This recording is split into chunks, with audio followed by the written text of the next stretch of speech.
성경 말씀을 잘 읽고 계십니까? 레위기 때 잠깐 한번 쉰 것이 좋았죠?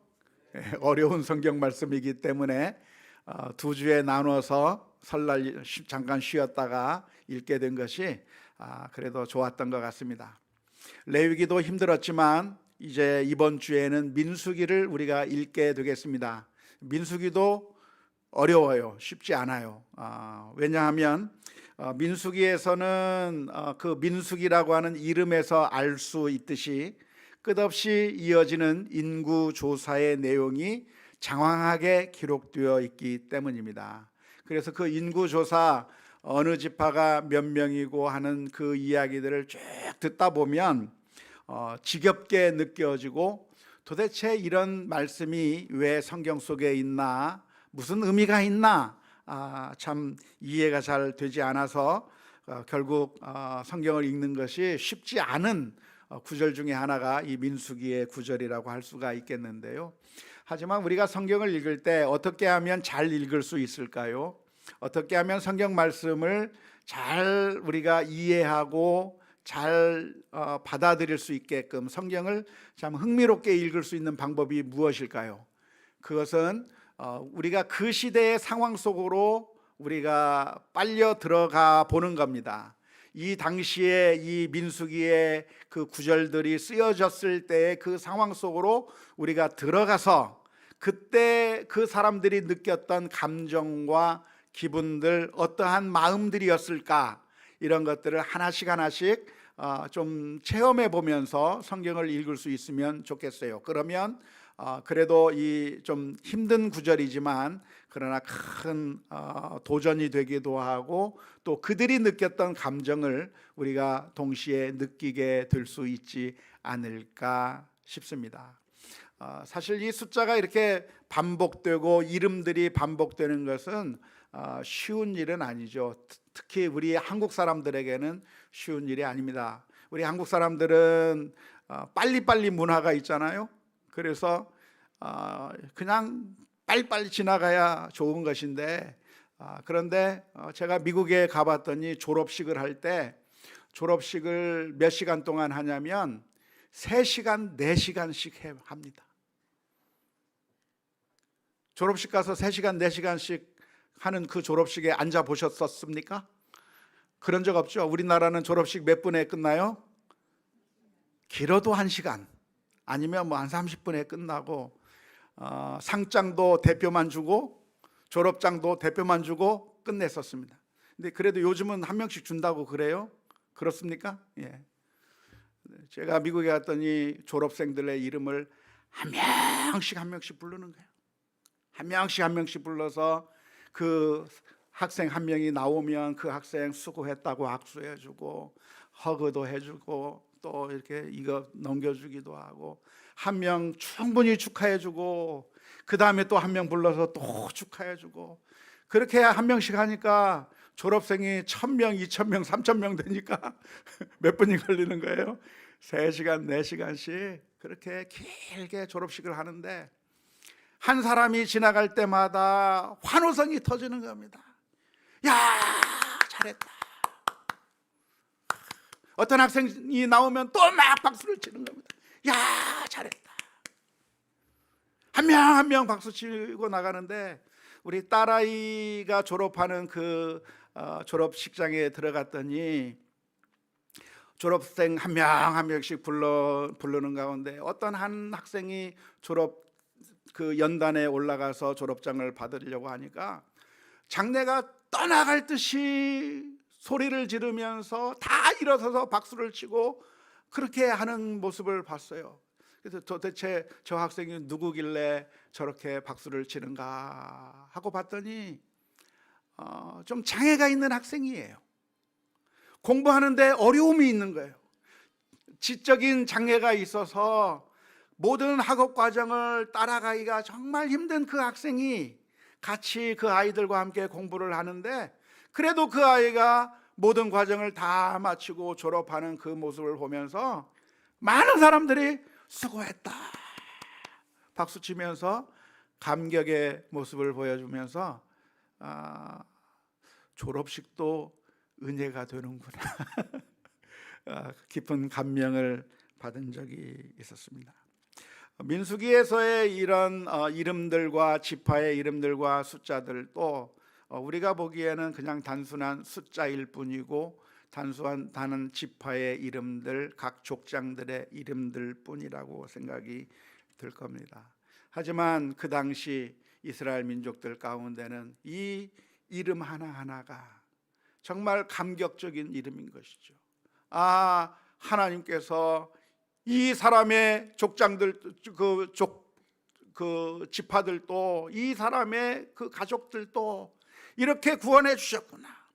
하나님께서 저 가나안 땅에서, 저 애굽 땅에서부터 가나안으로 인도하실 때 이 지파들 한 사람 한 사람, 그 족장들 한 사람 한 사람, 그래서 그 가족들이 이렇게 숫자가 많아졌는데, 하나님의 약속은 그냥 사라지고 없어진 게 아니라 하나님께서는 신실하게 그 약속을 이루어 주셨구나.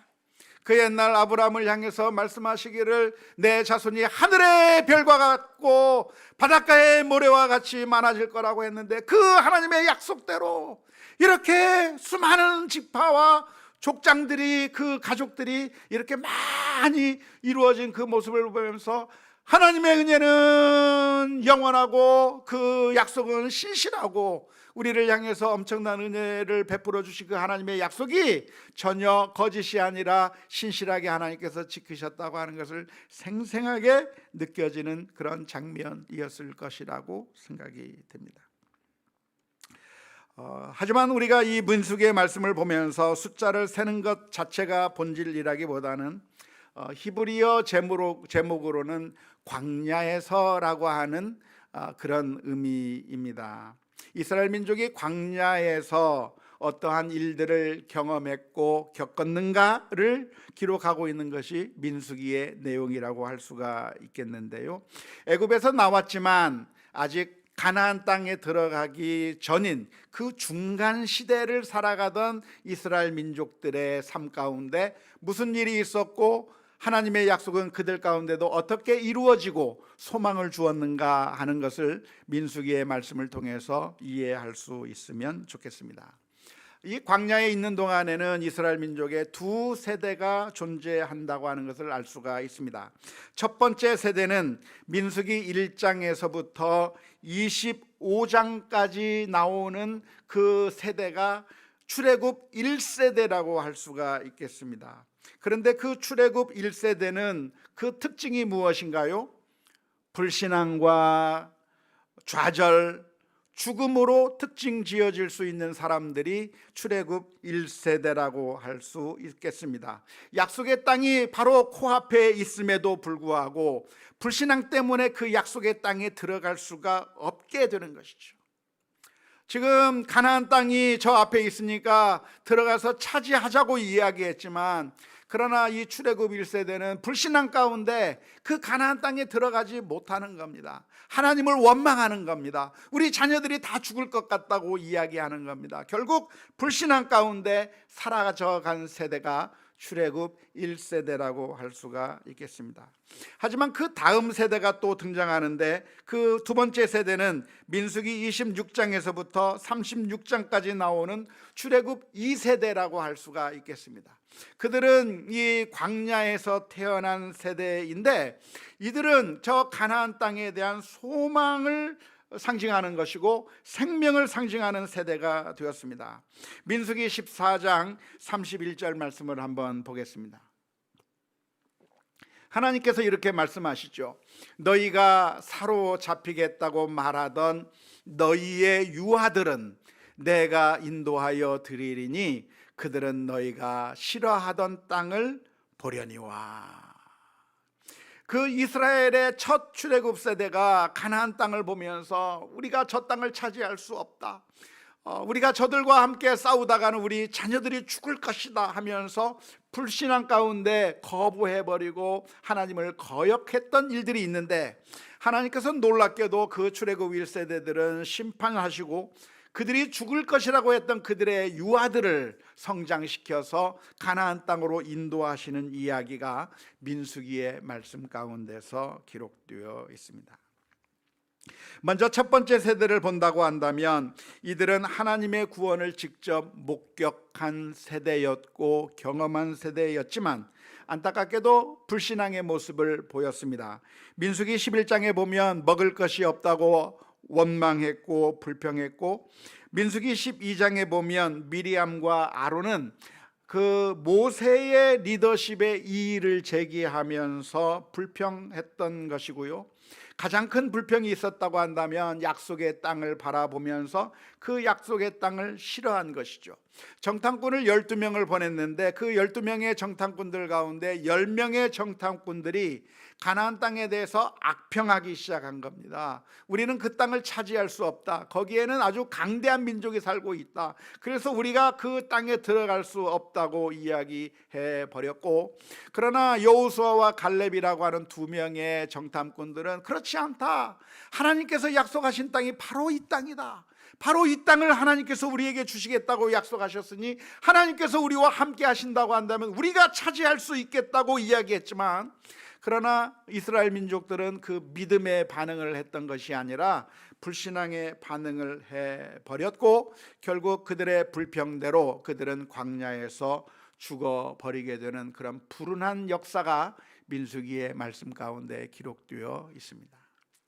하나님의 은혜가 주어졌는데 그 은혜를 거부한 이스라엘 민족 때문에 결국 그 출애굽 1세대는 광야에서 죽음을 당할 수밖에 없게 되었는데요.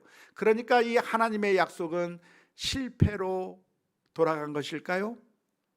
실패로 돌아간 것이 아니라 하나님께서는 다음 세대를 준비시켜서 그 다음 세대로 하여금 아브라함에게 주신 그 약속을 성취하도록 만들어 준다고 하는 것을 볼 수가 있겠습니다. 민수기 14장에 보면 하나님께서 이스라엘 민족을 향해서 심판하시면서 하시는 내용이 뭐냐면 너희는 약속의 땅에 들어갈 수 없다고 책망하십니다. 그런데 민수기 15장 바로 그 다음 장에서는 무슨 이야기를 하냐면 너희가 약속의 땅에 들어가더글랑 이것을 지켜야 되고 저것을 지켜야 되고 들어가서 지켜야 될 하나님의 계명들에 대해서 설명을 해줍니다. 좀 모순적이지 않습니까? 출애굽기 14장에서는 너희는 가나안 땅에 못 들어간다 해놓고 바로 그 다음 장인 출애굽기 15장에서는 너희가 가나안 땅에 들어가거들랑 이런 계명을 지켜라 저런 계명을 지키라고 말하고 있는데, 그것이 모순적인 것이 아니라 하나님께서 결국에는 그 이스라엘 민족 가운데 다음 세대를 일으켜서 하나님의 뜻을 이루어 가시는 것을 볼 수가 있겠고요. 민수기 마지막 부분에 가면은 너희가 하나님의 말씀을 잘 기억하며 지키라고 권면해 주는 것이죠. 하지만 이 제2세대, 출애굽 제2세대는 순종한 세대였는가라고 질문을 던진다고 한다면 출애굽 2세대는 믿음의 세대였을까요? 불순종의 세대였을까요? 그렇습니다. 불순종의 세대였던 것이죠. 심지어 모세와 아론도 하나님을 불순종해 버리고 말았습니다. 하지만 인간의 그 연약함에도 불구하고 하나님께서는 이스라엘 민족을 보호하시는 이야기가 계속해서 진행이 되는 것이죠. 특별히 모압 민족이라고 하는 그 민족이 이스라엘 민족을 저주하기를 원했어요. 어떻게 하면 이스라엘 민족을 무너뜨릴까? 어떻게 하면 망가뜨릴까? 고민하다가 모압 민족이 생각해낸 방법이 무엇이냐면 발람이라고 하는 선지자를 불러다가 이스라엘 민족을 저주하게 만들었어요.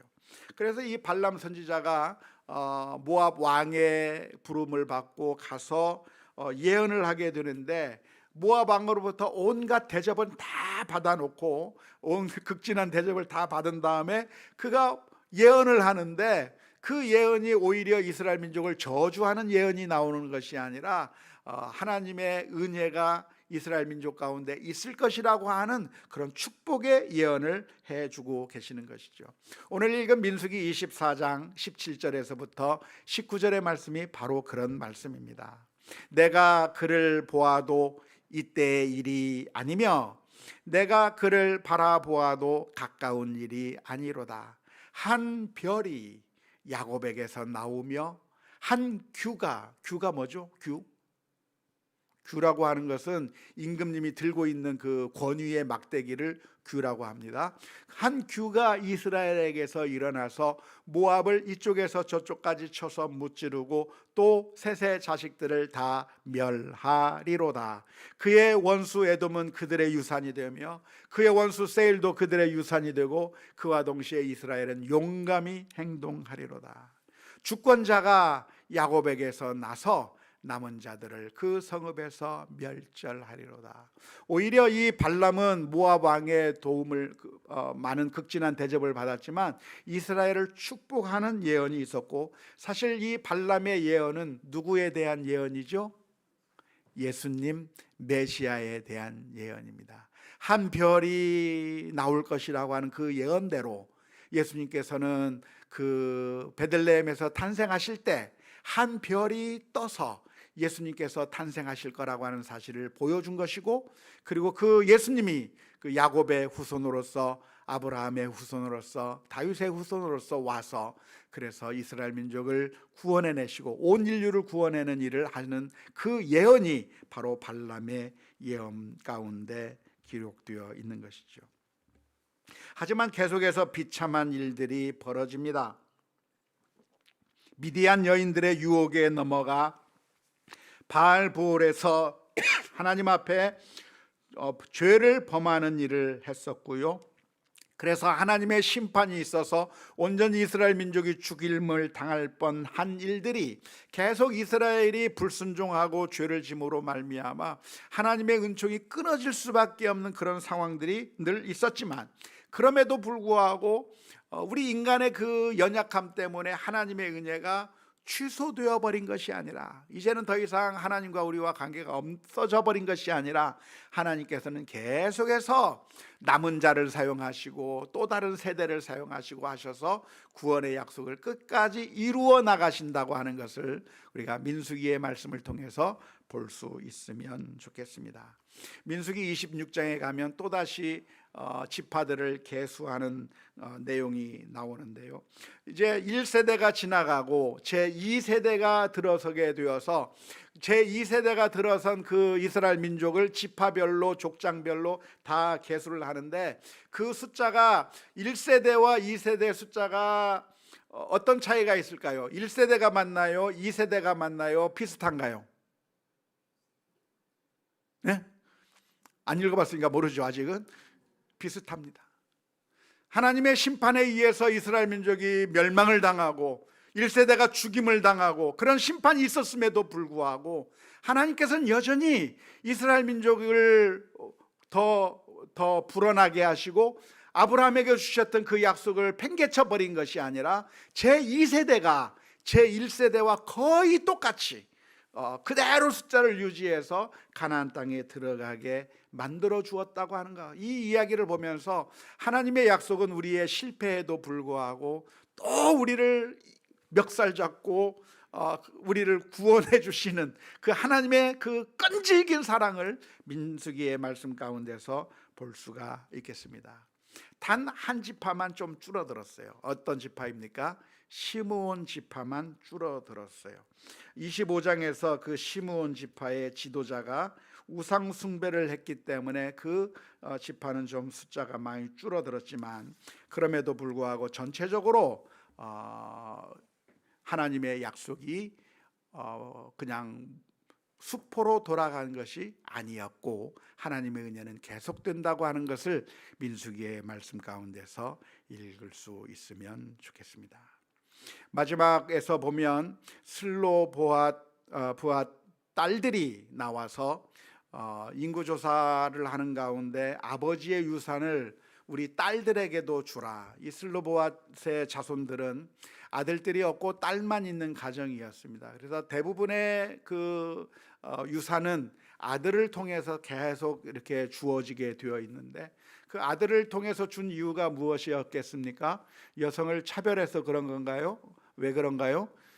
그 당시에 가족의 구조 자체가 한 가정을 이루게 되면 마치 우리나라에서 출가 의인인 것처럼 한 여인이 어느 가정에 들어가면 그 사람은 이 사람의 가정 안으로 포함되어 있기 때문에 결국 그 아들에게 주어진 그 유산이 결국 그 사람에게도 다 똑같이 간다고 보기 때문에 아들 중심으로 모든 재산 유산들이 내려가도록 그렇게 만들어진 것이죠.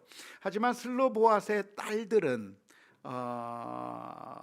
아버지의 가 낳은 아들이 없어서 자신들의 형제들이 없는 겁니다. 그래서 자신들에게 돌아와야 될 그 유산이 다른 지파로 넘어가게 되는 그런 위험 가운데 있을 때에 이들이 찾아와서 우리들에게도 유산을 달라고 했을 때 모세는 하나님의 명에 따라서 그 슬로보아스의 딸들에게도 유산을 주도록 그렇게 명령을 하는 것이죠. 이런 걸 통해서 하나님의 은혜가 모든 사람들에게 골고루 주어진다고 하는 것을 우리가 볼 수 있으면 좋겠습니다. 뿐만 아니라 민수기 마지막 부분에 가면 이제 이스라엘 민족이 가나안 땅에 거의 도착해서 요단강 동편, 지금의 요르단 지역에 이스라엘 민족들이 오게 되고 거기를 우선 점령하게 됩니다. 루벤 지파와 갓 지파와 므낫세 반절의 지파가 그 요르단 지방을 지금으로 말하면 그 요르단 지방을 그냥 차지하고 여기서 살겠다고 이야기를 해요. 그런데 그 땅은 사실 하나님께서 약속한 땅이 아니거든요. 하지만 적절하게 타협을 해서 먼저 가나안 땅을 정복하고 난 다음에 그리고 다시 돌아와서 살도록 그렇게 이야기를 해서 결국 이 르우벤 지파, 갓 지파, 므낫세 반지파가 선발대 역할을 하면서 가나안 땅 정복에 나서게 되었다고 하는 이야기가 기록되어 있습니다. 그리고 민수기 33장에서부터 35장의 말씀을 보면 출애굽 과정을 회상하는 이야기와 약속의 땅을 분배하는 이야기, 그리고 약속의 땅에서 레위인들에게 성읍을 주어야 한다는 것과 도피성을 지정한다고 하는 이야기가 나와 있는데 이 이스라엘 땅에서도 하나님께서 원하시는 것이 무엇인가? 거룩함, 정결함을 유지해야 된다고 하는 것을 말해주고 있다고 할 수가 있겠습니다. 그래서 이 민수기의 말씀을 읽으면서 오늘날 우리들도 어쩌면 이 광야에서 살던 이스라엘 민족과 아주 비슷한 형편에 있다고 하는 것을 기억하면 좋겠어요. 우리도 중간 단계에 있는 거죠. 아직 천국에 가기 전입니다. 그런 의미에서 우리는 광야에 있었던 이스라엘 민족과 똑같은 경험을 하게 될 텐데, 광야에서 이스라엘 민족들이 여러 가지 시험을 당했을 때 그 시험을 당해서 넘어졌던 것들을 반면교사 삼아서 원망하고 불평하고 그리고 하나님의 말씀에서부터 떠났던 것들을 반면교사 삼아서 우리는 주님을 바라보고 하나님의 약속을 바라보며 신실하게 믿음을 가지고 살아가야겠다고 하는 그런 믿음의 결단들이 우리 모두에게 다 있을 수 있기를 주님의 이름으로 축원합니다. 이번 한 주간 동안 민수기의 말씀을 읽으면서 하나님의 은혜가 풍성하게 넘칠 수 있기를 바랍니다. 찬송 한번 부르시겠습니다. 298장 찬양하겠습니다.